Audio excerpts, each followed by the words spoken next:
प्यारे बच्चों, आज हम सीखेंगे कि फ्लाइंग वेज या पर्सपेक्टिव फार्मूला को न्यूमैन प्रोजेक्शन में कैसे हम ट्रांसलेट कर सकते हैं, उसको कैसे उस तरह से डिपिक्ट कर सकते हैं।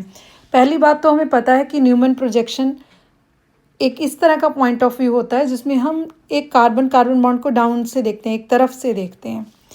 दूसरी बात जो हमें पता होनी ज़रूरी है कि फ्लाइंग वेज में हम एक्चुअली में जो 3 डायमेंशनल मॉलिक्यूल है उसको 2D में लिखने का तरीका है फ्लाइंग वेज। इसमें जो ये सॉलिड वेज है, ये बॉन्ड हम ये बॉन्ड रिप्रेजेंट करता है जो चीज़ प्लेन में से बाहर आ रही है, टुवर्ड्स द ऑब्जर्वर आ रही है।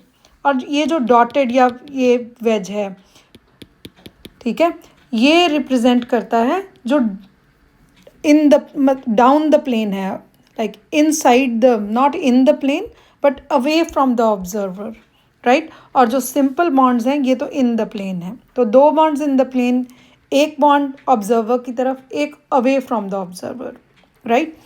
अब हम सपोज ये हमारा पॉइंट ऑफ व्यू है जहाँ मैंने ये आई ड्रॉ की, ये ऑब्जर्वर का पॉइंट ऑफ व्यू है, ठीक है। ऑब्जर्वर के पॉइंट ऑफ व्यू से आप देखेंगे तो एक बॉन्ड आपको अबव दिखेगा इन द प्लेन, आप उसे ड्रॉ कर लीजिए। स्टेप 1 ये है, ठीक है, आपने उसे यहाँ ये ड्रॉ कर लिया। अब आप यहाँ से देख रहे हैं, आप यहाँ खड़े हैं, आप देख रहे हैं, ठीक है, आप देख रहे हैं तो ये एच नीचे है, प्लेन की दूसरी तरफ है, और ये एच बाहर को आपकी तरफ आ रहा है। तो ये आपकी तरफ आ रहा है, आप यहाँ खड़े हैं, तो इसका मतलब ये आपके राइट हैंड साइड पे है और ये आपके लेफ्ट हैंड साइड पे है, ठीक है। क्योंकि यहाँ तो हाइड्रोजन है तो इट डजेंट मैटर, हम डिफ्रेंशिएट नहीं कर सकते। तो लेट्स डू वन एग्जाम्पल जहाँ हम डिफ्रेंशिएट कर पाएँ। सपोज़ ये क्वेश्चन है कि इसका आपने न्यूमन लिखना है, आप इसे यहाँ से ऑब्जर्व कर रहे हैं। अब आपने इनमें हाइड्रोजन्स, क्योंकि हर कार्बन टेट्राहीड्रल है तो 4 बॉन्ड्स बनाएगा, तो हाइड्रोजन पता है हमें कि अगर 2 बॉन्ड्स इन प्लेन है और एक टुवर्ड्स द ऑब्जर्वर है तो एक जो हाइड्रोजन होगा वो अवे फ्रॉम द ऑब्जर्वर होगा। जो सबसे इम्पॉर्टेंट बात है वो ये है कि अगर आपको ये ऐसे 3 बॉन्ड दिए हुए हैं तो आप कभी भी 4th जो है उसे यहाँ नहीं ड्रॉ करना कि उनके in between, it is always next to this one, either on this side और on that side, doesn't matter, ठीक है।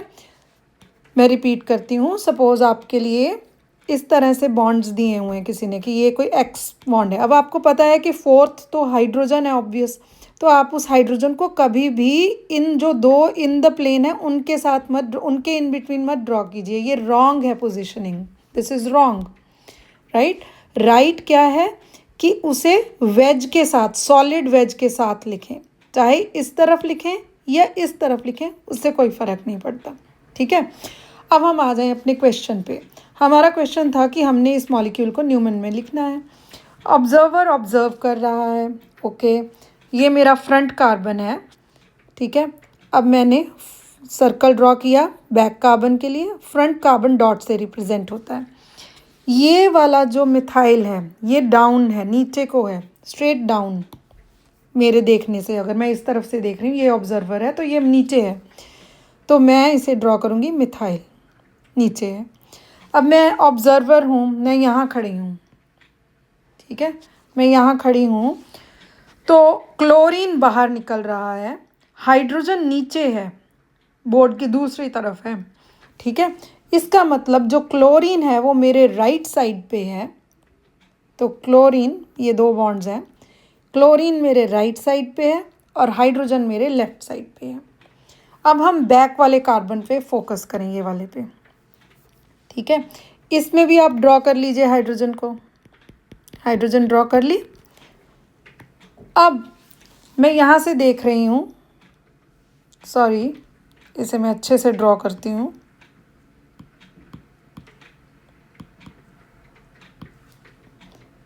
तो ये है हमारा, इस कार्बन से ये कनेक्टेड है हाइड्रोजन।